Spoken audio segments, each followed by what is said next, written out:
Okay, so this is a recorded video of the lecture for your module entitled Principles of Total Quality Management.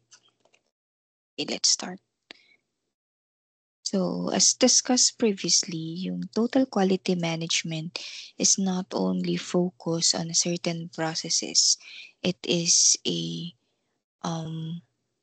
overhaul of the different processes, interrelated processes within an organization to achieve yung goal natin, which is to satisfy the customers.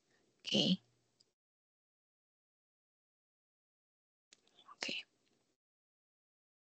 So, implementing continuous improvement. So, ano ba kakaiba ng continuous improvement sa total quality management? When we say total quality management, it is a commitment. Ibig sabihin, pang matagalan yung gagawin. Okay? It's a continuous process. Okay? Pang malawakan. Okay? Well, for continuous improvement naman, it is actually one ways to implement total quality management. But for continuous improvement, that you have to remember that these are small steps. Okay? Continuous improvements are small steps sa mga processes within an organization. Okay? We continuously assess each process and make small changes to these processes in order for the whole process to be better in the future, which is the goal of your total quality management. So how do we do continuous improvement? We have discussed this previously in your first handout, yung tinatawag nating PDCA cycle. Okay? Or PDCA stands for Plan, Do, Check, and Act. It is actually introduced by a known management guru named William Edwards Deming. So ano ba tong PDCA concept na to? So let's start with plan. So in any project or in any action, you have to make a plan. Plan is important because it will guide you kung ano ba yung dapat mong gawin all throughout the process. Okay? So, in this phase, the business defines the improvement project's goals and objectives. Okay? And then, let's proceed to do. This phase involves implementing the plan and implementing the proposed action. Okay, so in short, gagawin mo na kung ano yung actions na nilayout mo sa planning. Okay, so this is the one where you take action or you go live.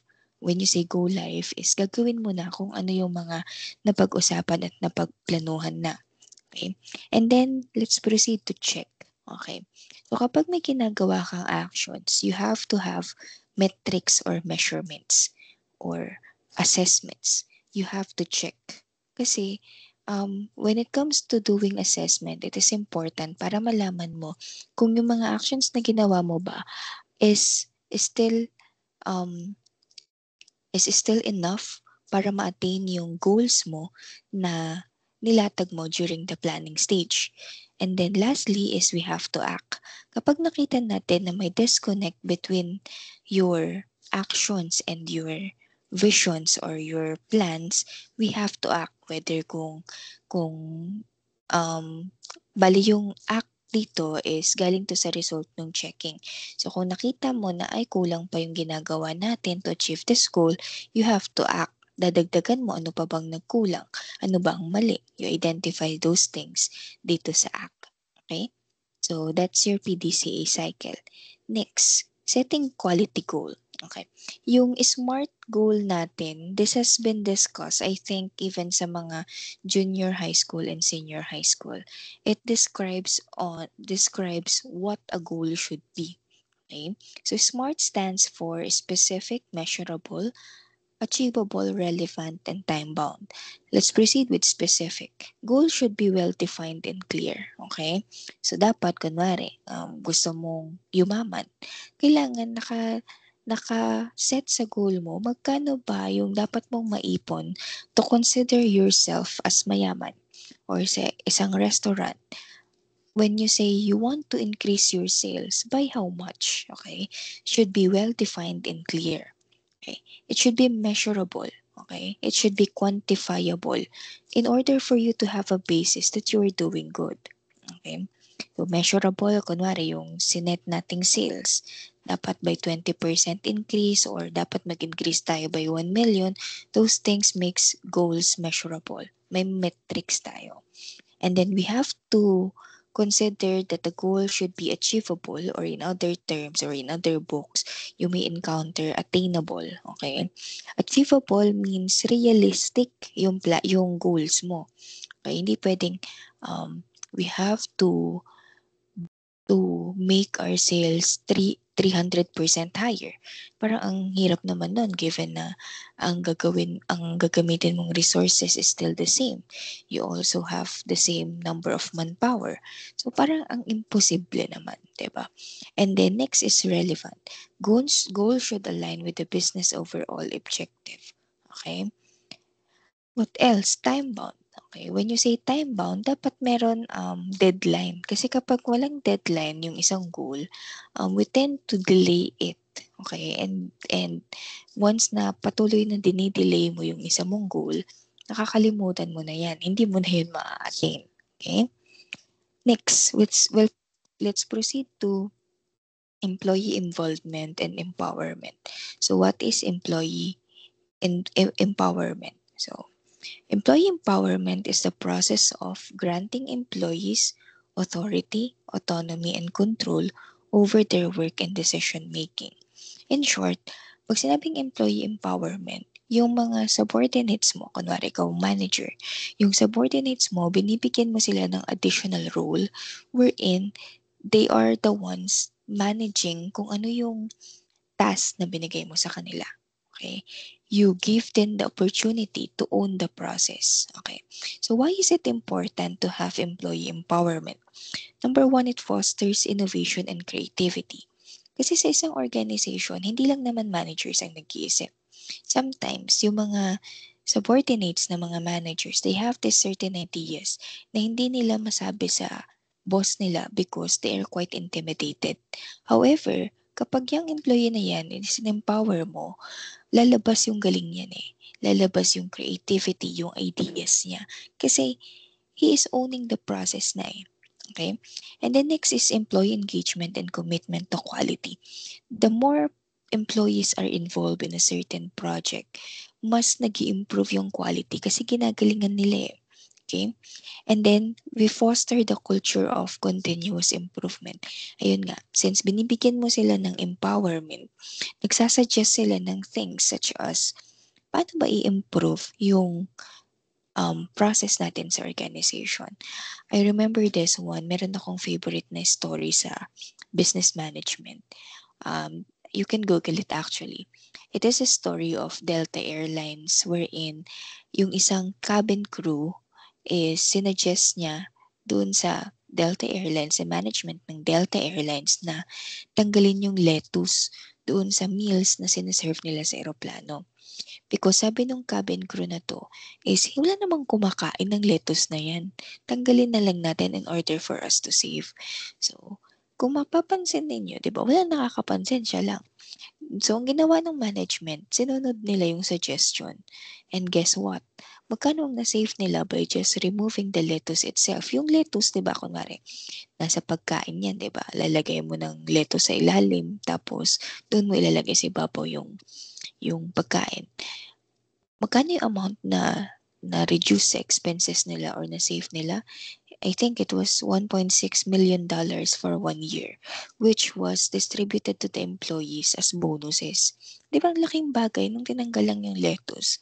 Okay, this is an example of culture of continuous improvement once na in-involve mo yung employees. Okay? And next, it contributes to a more responsive and adaptive organization, can lead to higher job satisfaction and retention. Kapag inaalagaan ka ng boss mo, tinetrain ka niya to take up another roles, kung ini-empower ka niya, di ba mas nakaka-boost yun ng moral.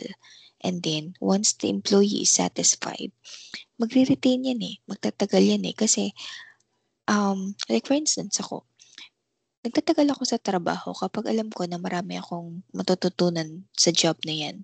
Pero once na I get bored at wala na talaga akong makitang improvement or magagawa ko sa proseso na yan, lilipat ako ng ibang company kasi yun yung makakapagbigay sa atin ng akin ng satisfaction for learning. Okay? Next, employee involvement to employee empowerment. So, paano ba ginagawa tong employee empowerment na to? Number one is cross-functional team projects. Okay, when you say cross-functional teams, meron ditong this to, like for instance is nasa sales. Tapos ito ay nasa operations. Okay. So, ang ginagawa sa cross-functional team, yung isang tao sa sales, ipagtitrainingin nila dito sa operations para matuto siya ng mga bagay-bagay. Okay? That is your so-called employee empowerment. Na ini-encourage mo yung employees na makipag-collaborate sa ibang team para makita mo kung ano ba yung makukontribute niya dun sa team na yon. Next is yung open communication channels. Like yung na-discuss ko kanina, yung story ng Delta Airlines at saka yung Letus. Kung hindi nag-speak up yung cabin crew na yon, hindi sila makakasave ng million of dollars, di ba?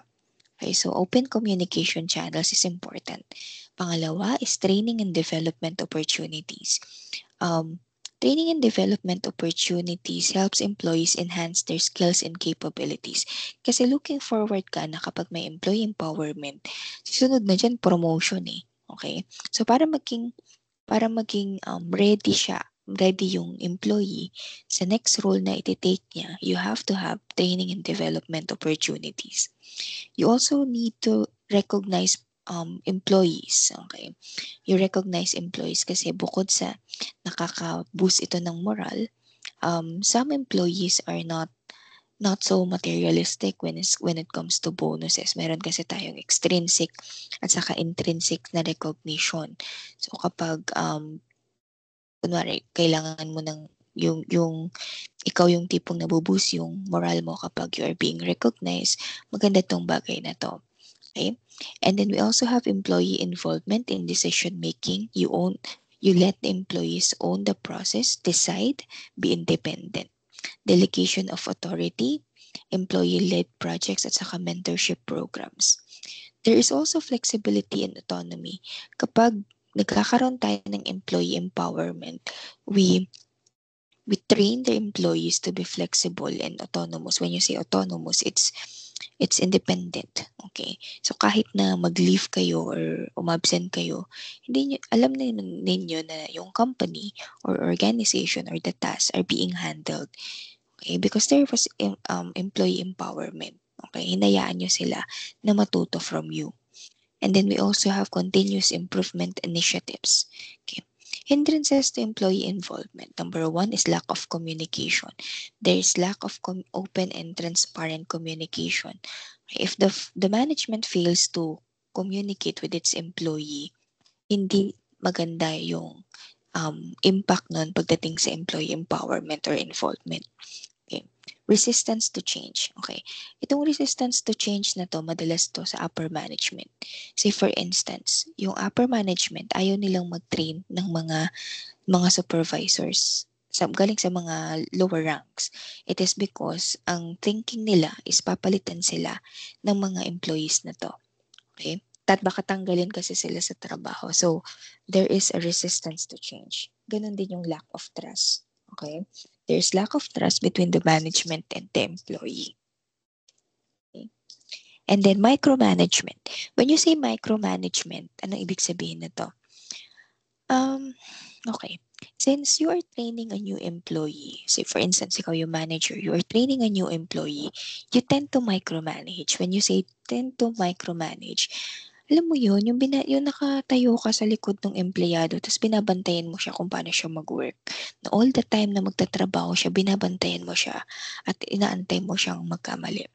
Say for instance, kayo yung nasa posisyon ng empleyado. Hindi ba mararattle kayo kasi ang pangit ng feeling na parang may nakatingin sa'yo buong maghapon na binabantayan na antay ka magkamali. That is what micromanagers do. Okay? Lack of recognition. When employees feel that their contributions are not well recognized, madalas umaalis sila sa trabaho or ano bang ginagawa nila. Or kung nakikita ninyo sa mga social medias, kapag there is lack of recognition, ang nangyayari with that will be yung employees hindi na nagpe-perform na maganda. Kumbaga, sabi nga nila dun sa mga memes is magtrabaho na naaayon sa sweldo. O, diba? Unclear expectations. So when employees are unclear about the duties and responsibilities, it can lead to confusion or disempowerment. Um, Organizational structure. When organizational structures are rigid and hierarchical, can limit employee involvement and empowerment opportunities. So when we say hierarchical, ibig sabihin, yung decision making ba, ang daming prosesong pagdadaanan. Like kunwari, nagpapa-approve ka ng isang expense.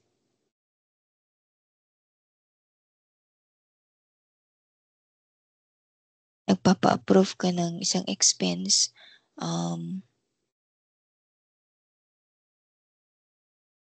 maraming pagdadaanan like manager A, tapos may susunod pang manager, tapos abot pa sa president. Diba? Nakakapagod naman yung ganun. Inadequate training and development, ayun, kulang or kasi these employees, when you're doing employee empowerment, these employees na needs na merong tututok sa kanila kasi in short, trainees pa rin naman 'tong mga employees na 'to kahit na matagal na sila sa trabaho. Okay? So, kailangan bigyan sila ng enough tools, enough time for training. And then next is yung fear of reprisal. When employees fear negative consequences for expressing their opinions or taking initiative. Yung takot ka ba na pag may sinabi ka, mapapagalitan ka. So, ayun, fear of reprisal. And then lack of resources.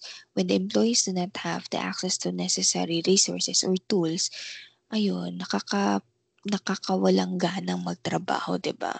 Even if the heart is there na magtrabaho, pero if the resources limits you kung ano yung potential mo, hindi mo ma-achieve yung employee empowerment.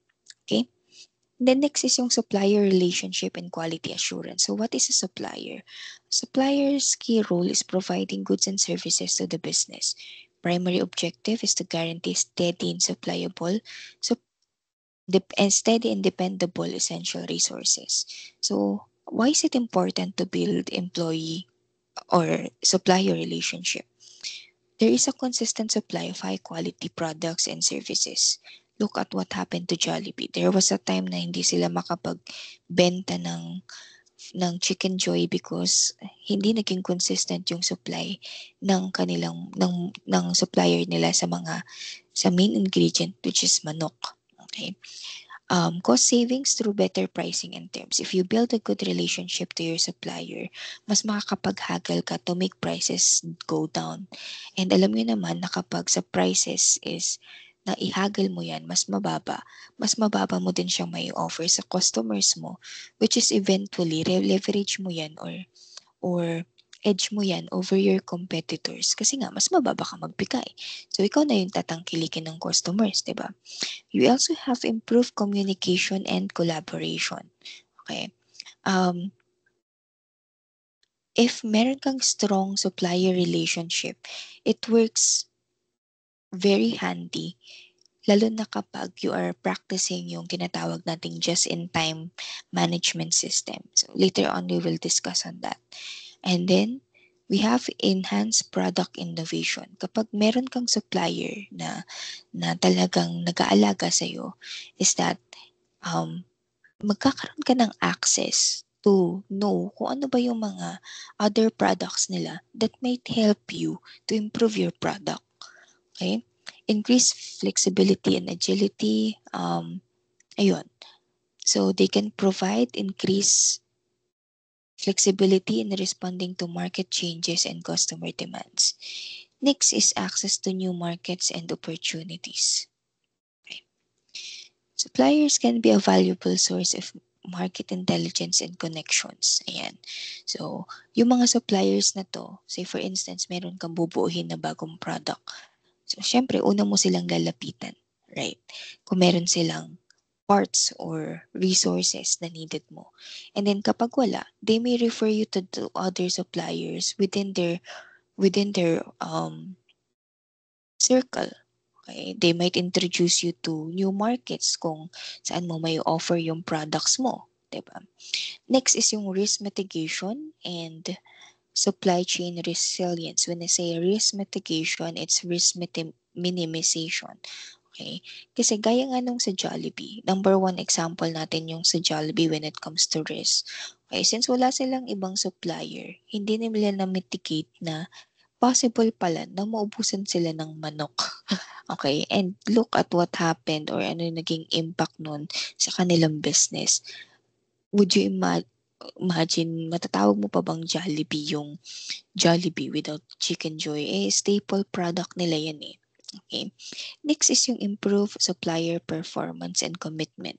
So, kapag maganda yung relationship ng organization with its supplier, yung supplier is ginagawa din niya yung best niya or nag improve din siya on his own in order for the organization not to switch to another supplier.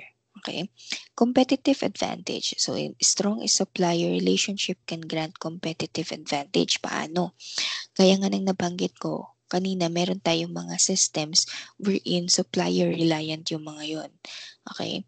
What else? Having a strong relationship with your suppliers can be a competitive edge. Number one, sa pricing.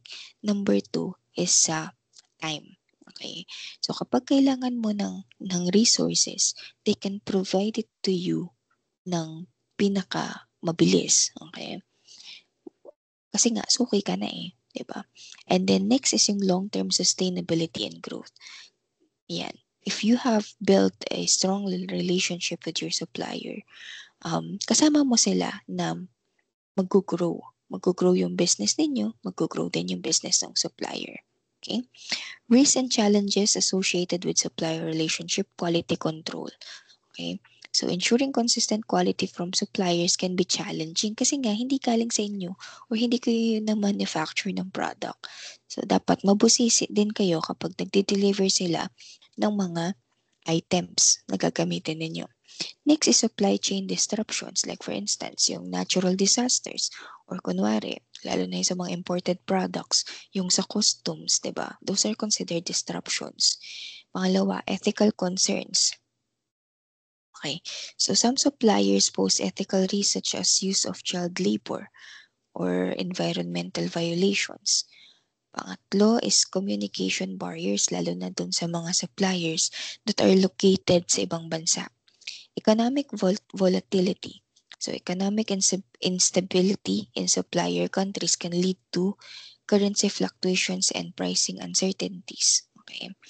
So like for example, sa mga Chinese suppliers natin, medyo mahirap kasi sa China kasi dahil yun nga ang dami nilang economic issues is may possibility na magtaas yung prices nung supplier mo sa China. Okay? Compliance risk. Okay, suppliers may not adhere to industry regulations and standards. Like for example, dito pa lang sa Pilipinas, dati when I was working at SM, isa sa mga requirement ng suppliers is dapat BIR registered. So sometimes, meron kaming mga caterers, pakain, na masasarap talaga sila magluto, pero hindi sila BIR compliant, wala silang resibo. So napakahirap na hindi namin sila makuha because, ayun nga, wala sila, hindi sila registered. Okay? Dependency risk, ayun. So pag over-reliant ka sa supplier mo, kapag wala siyang maibigay sa'yo na resources, at risk yung business mo. Intellectual property risk, okay. Since you are working together, there are times na nag-share kayo ng proprietary information, which is possible na magawa nila yun or ipasa nila yun or ibenta nila yun sa ibang company. Like for example,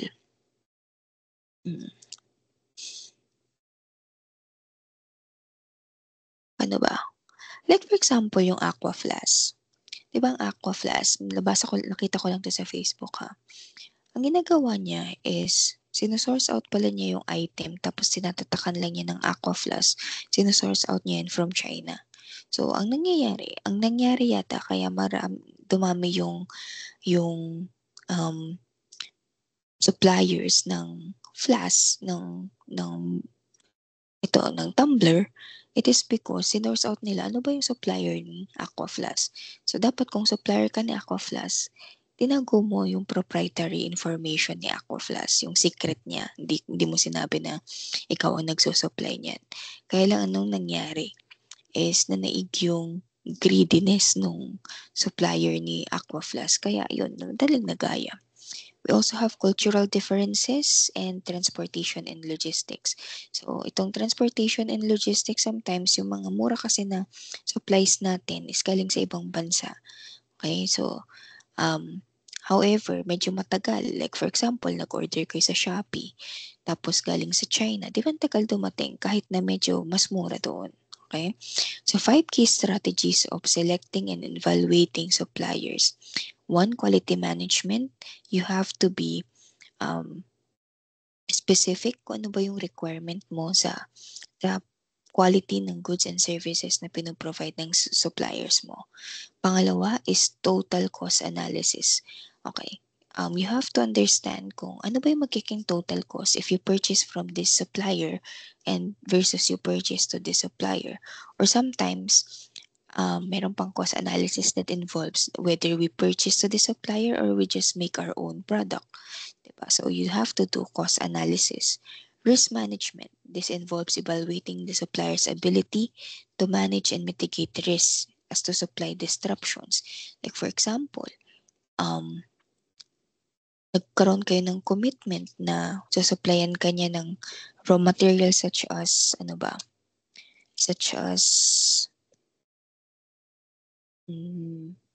meat. Okay? Tapos, ito palang nabilhan mo ng meat is hindi siya compliant sa health standards ng mga meat. Okay, so in short, bagsak siya. Okay, so dapat meron kayong backup plan for that. Performance measurement, it involves setting clear performance and metrics, regularly evaluating suppliers' performance. Okay. Kung employees mo nga, binibigyan mo ng ratings, dapat yung supplier din. Okay. Ethical consideration. This involves evaluating a supplier's adherence to ethical and social responsibility standards. It is because part sila ng organization mo eh. Part sila ng inner circle mo eh, yung suppliers. Kapag nalaman ng public na kumukuha kayo sa suppliers na hindi maganda yung kanilang ethical views, madadamay kayo dyan. Papangit din yung image ninyo. Okay? Next is quality assurance. Quality assurance is a systematic process of ensuring products and services meet the predefined quality standards. So, ayan, you are assessing the outputs of your product based on predefined quality standards. Okay. So, quality assurance process, what does this include? Requirement analysis. Okay. When you say requirement analysis, it involves understanding the project requirements and ensuring they are clearly defined and achievable. Ilatag mo muna kung ano ba yung objectives mo. Okay. Test planning. This stage involves creating a comprehensive test plan that outlines the testing approach, scope, and resources and schedule. Okay? Next is yung test is execution. Dito na yung nag-identify ka na ng defects sa system. And then, defects tracking. So, gaano ba kalala yung impact ng defect na na-discover mo sa system. And then you also have your test reporting wherein you are putting it into a document and communicate the test results sa management para magamit nila yon to improve the operations. Okay. Establishing a culture of quality assurance. Actually, ang view dati sa quality control, quality assurance or quality control is that considered as non-value adding because may nai-improve ba dun sa product kapag ini-inspect siya? 'Di ba parang wala, sayang lang sa gastos kaya non-value adding. But nowadays, because of TQM, tumatas ng tumatas kasi yung standards natin and we really want to satisfy our customers. So yung inspection is nagiging value adding na siya in a sense na kapag duman yan sa inspection, tumataas yung value, tumataas tumataas yung value kasi nga alam mo na mapusisi at it follows certain standards bago makalabas yung produkto sa manufacturing plant natin. Okay? Next is customer focus and satisfaction. Customers are the lifeblood of business. Sabi nga nila, customer is king. Or ang favorite ninyong motto related sa customers is customers are always right, di ba? So satisfied customers are more likely to recommend business to others. So kailangan ang goal talaga ng business is to satisfy its customers. Next, creating a customer-centric organizational culture. A customer-centric organizational culture is characterized by its unwavering focus on meeting needs, ensuring satisfaction, and enhancing overall experience of its customer service. Kumbaga, ang customer-centric organizational culture is you try to build a strong relationship with your customer by satisfying their preferences, their expectations. Okay? So, 10 key strategies for improving customer satisfaction. One is enhancing communication. So, kunwari may pumili sa'yo ng product, you have to do follow-up. Humingi ka ng feedback. Ano ba yung naging concerns? Kumusta ba yung naging produkto? Pangalawa, personalizing the customer experience. Actually, for instance, yun nga, itong naka-example sa inyo is coffee shop. Yung paglalagay ng pangalan mo doon sa may baso, di ba nakaka-feeling special yun. Okay. So, ako minsan kapag nagpupunta ako sa mga shops, tapos tinatanong ako anong pangalan ko, feeling ko talaga, yung instead na ma'am or sir lang address sa'yo, but rather ma'am Che, ganyan, di ba? Parang nakaka-feel na, ay, important pala ako sa kanila. Okay? Pangatlo, providing exceptional customer service. Train and empower employees to deliver exceptional service.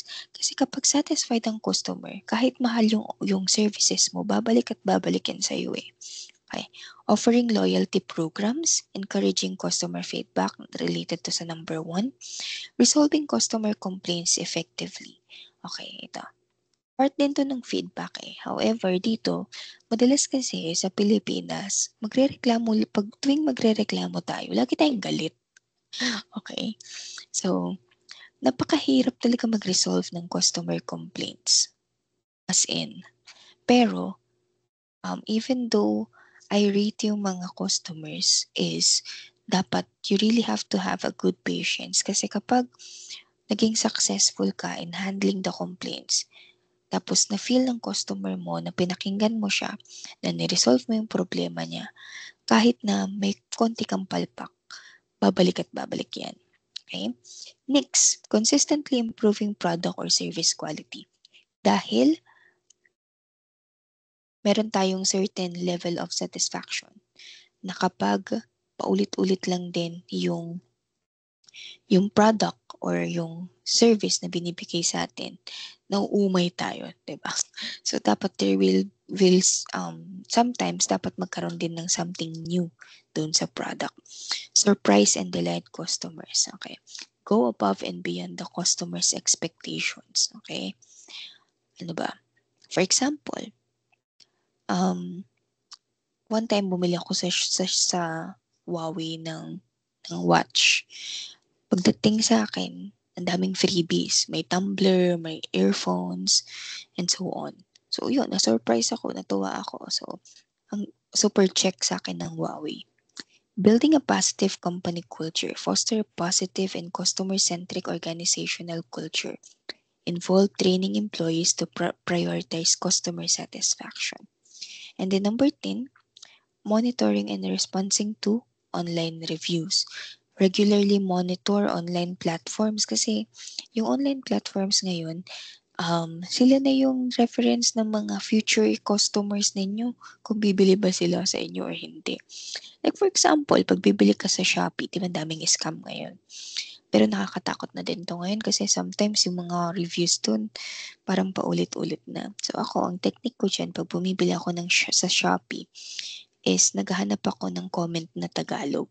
Kasi 'pag yung comment ay Tagalog, ibig sabihin totoo na Pilipino yung nag-comment nun. Kasi sometimes may mga comments na English ta's paulit-ulit lang. Sabi ko, "Ay mga ano 'to, AI ang nagre-reply or naggagawa ng comments na 'to." So hindi ako bumibili kasi parang medyo alanganin ako sa product na yun. Okay? So that is your handout number 2. Okay? This is part of your prelim examination as well.